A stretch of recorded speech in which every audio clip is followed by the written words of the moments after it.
हाम्रो चाहिँ के थियो भन्दाखेरि हामी दुवैजनाको पहिल्यैदेखि नै इन्ट्रेस्ट चाहिँ फ्लोक म्युजिकमा थियो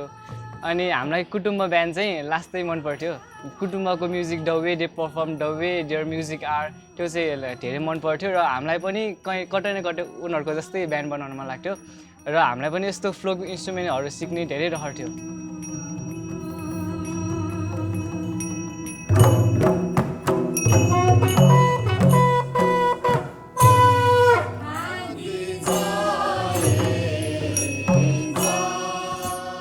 डाफाको जर्नी सुरु भएको चाहिँ लकडाउनदेखि हो लकडाउन थियो त्यति बेला र यहाँ गुँडे डाफा खोलामा चाहिँ हाम्रो अङ्कलहरूलाई रिट्रेन गर्ने भनेर एउटा प्रोग्राममा पनि बोलौँ म बोल्छु है त्यो प्रोग्राम चाहिँ खासमा हाम्रो पुरानो जुन लस भइसकेको मेम्बरहरूलाई चाहिँ फेरि रिन्युअन गरेर उनीहरूलाई फेरि नआएको बोल सिकाएर अनि आएको कन्फ्युज भएको बोल फेरि त्यो गरेर गर्ने प्लान थियो अनि उहाँहरूले जब त्यो गर्नुभयो उहाँहरू चाहिँ आउनु भएन अनि उहाँहरूको सट्टा हामी ऊ र म अनि अर्को दुईजना हाम्रो साथीहरू छन् अनि त्यसबिच चाहिँ हाम्रो के हुन्थ्यो भन्दाखेरि अङ्कल हुनुहुन्थ्यो अनि अङ्कलले हामीलाई सबै सिकाउनुहुन्थ्यो बोल सिकाउनुहुन्थ्यो अनि बोल सिकाउँदै गर्दा अनि बिचमा ब्रेकमा चाहिँ हामीलाई ससेज खुवाउँथ्यो ससेज चिल्ली खुवाउनुहुन्थ्यो यस्तै ससेज चिल्ली खुवाउनुहुन्थ्यो अनि हामी चाहिँ अब सिक्ने त अब भइहाल्यो अनि स्पेसली अब ससेज खान भने पनि कहिले काहीँ जान्थेँ झ्याउ लाग्दाखेरि यहाँ जाउँ ससेज खान पाइन्छ भनेर साथीहरूलाई फकाएर लग्थेँ ससेज मात्र नभइकन हाम्रो चाहिँ मेन्युै थियो कि यो डेमा यो खाने यो डेमा यो खाने अनि त्यसपछि चाहिँ हाम्रो रियल डाफा जर्नी सुरु भयो हामीले त्यहाँबाट बोलहरू सिक्यौँ हामीले कण्ठ गऱ्यौँ अनि त्यसपछि हामीलाई भित्र त्यहाँ चुकमा लग्यो चुक भने चोक जस्तो हो अनि त्यो चोकमा चाहिँ एउटा पुरानो घर थियो त्यो त्यहाँ अनि हामीले लगेर टाहा अनि हामीले गीत गाउने सपु लगेर अनि हामीले त्यहाँ सिक्यौँ र हामी चाहिँ खास डाफा म्युजिक सिक्ने भनेर गएको थिएनौँ हामी चाहिँ खास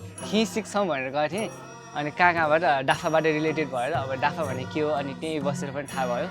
म बच्चा बेला चाहिँ जब जन्ती आउँछ नि हाम्रो बाँसुरी बजार जन्ती आउँछ त्यो बेला चाहिँ खी बजाउने मान्छेको चाहिँ पैसाको माला हुन्थ्यो क्या पैसाको माला लगाएर हुन्थ्यो मलाई त्यो हेरेर एकदम मजा आउँथ्यो क्या त्यसपछि अनि खी सिकौँ कि जस्तो लागेको थियो क्या बाहरूले चाहिँ तिमीहरू गीत पनि सिक जस्तो कुरा गर्नुभएको थियो तर हामीलाई गीतमा केही इन्ट्रेस्टै लागेको थियो नि त्यो बेला किनकि खी बजाउनेहरू सबैभन्दा अगाडि हुन्थे गीत गाउनेहरू पछाडि हुन्थे अनि we want to flex our talent होइन जब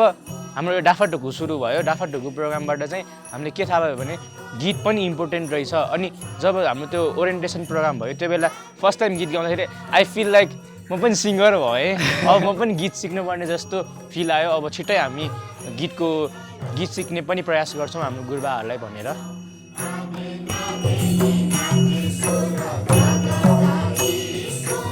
म र एकजना दाइ मेरो घर अगाडिको दाइ उहाँ र म चाहिँ लाखे नचाउँथ्यौँ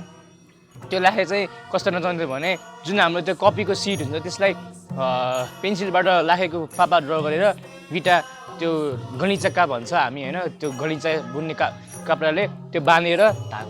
धागोले बाँधेर हामी लाखे नाच्थ्यौँ मेरो चाहिँ पेपर नभइकन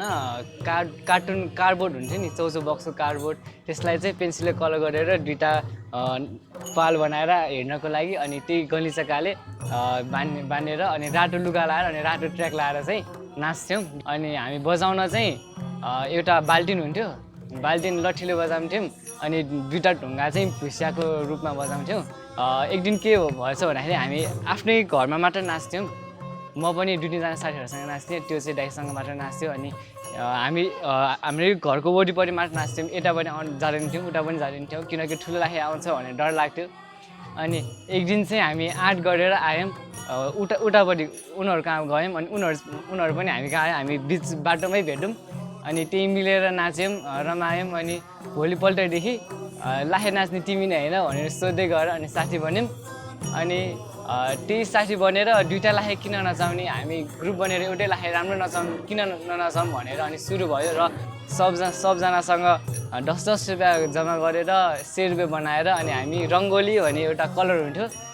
वाटर कलर हुन्थ्यो अनि त्यो वाटर कलरले हामी मार्क्सहरू पेन्ट गरेर राम्रोसँग पेन्ट गरेर अनि रातो लुगासुगा लाएर अनि नाच्थ्यौँ तर सबैभन्दा इम्पोर्टेन्ट अनि हाँस उठ्ने फ्याक्ट चाहिँ जब हामी लाखे नाचेको थियौँ त्यो लाएर नाच्ने बेला हाम्रो लुगा केही थिएन, यही जिन्स प्यान्ट लाएर माथि टी सर्ट, त्यो जन्सिना भएको टी सर्ट लाएर त्यो पनि उल्टो क्या, किनकि जन्सिनाको रेड कलरको टी सर्ट थियो अनि भित्र चाहिँ खाली हुन्थ्यो, त्यसलाई उल्टो पारेर उल्टो लाएर अनि ख्वापाहरू लाएर कपाल पनि त्यो कागजै च्याटेर सानो सानो पिस बनाएर त्यसरी गरेका थियौँ। अनि बिस्तारै प्रगति हुँदै गयो। हाम्रो ख्वापा चाहिँ कागजबाट काठमा बन्यो। काठमा चाहिँ कपाल चाहिँ कस्तो हुन्थ्यो भने जुन हाम्रो त्यो उनको धागो हुन्छ नि, उनको धागो राखेर त्यो पनि कलरफुल के रङ्गी ओरेन्ज रेड पिङ्क सबै हुन्थ्यो। अनि लुगा चाहिँ एकजना हाम्रो साथी छ, उसको हजुरमाले हामीलाई उहाँको रातो पेटको दिनुभएको थियो। काठको ख्वापाबाट चेन्ज भएर हाम्रो जुन त्यो अन्डाको क्रेट पग्लाएर एकजना साथीको दाइले बनाइदिनु भएको थियो। त्यसपछि आएर हाम्रो माटोको ख्वापा आयो। त्यो चाहिँ हाम्रो नुजा चाहिँ स्काउट मेम्बर पनि थियो। स्काउटमा बङ्गलादेशमा गएर लाखे नाचेको पनि उही हो। अनि त्यसको लागि भनेर उसले 1000 रुपिस जम्मा गरेर, त्यो पनि अरू साथीसँग लोन लिएर जम्मा गरेर किनेको। अनि त्यो चाहिँ हामीले पैसा राखेर आफ्नो बनाएर त्यसबाट नचाह्यो। त्यो ख्वापा चाहिँ मोस्ट भाइरल ख्वापा त्यही होला इन नेपाल होइन, किनकि बागो जात्रामा हामी बिहान खानासाना खाएरै लाखे नचाउनु थाल्यो। त्यो बेला बागो जात्रामा चाहिँ धेरै फोटोग्राफरहरू हुन्छन्, उहाँहरूले चाहिँ खिचेर गुगलमा हालिदिनु भयो, सबै ठाउँमा हालिदिनु भयो। लाखे भन्ने बित्तिकै त्यो ख्वापा एउटा चाहिँ अगाडि हुन्थ्यो क्या।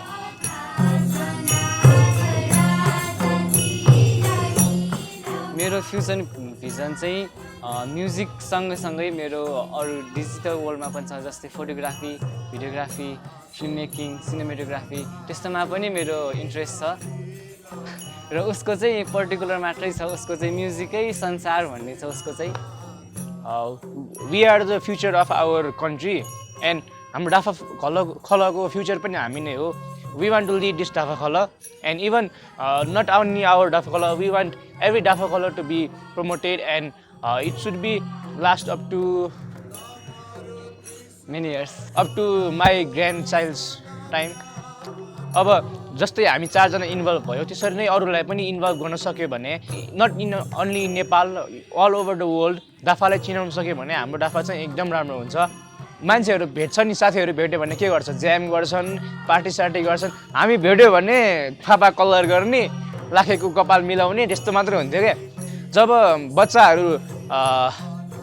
कार्टुन हेरेर रमाउँथे त्यो बेला हामी लाखे डान्स हेरेर रमाउँथ्यौँ। अनि जब बच्चाहरू उनीहरूको खेलौनाहरूसँग खेलेर मजा गर्थे, हामी आफ्नै बाजा नभए पनि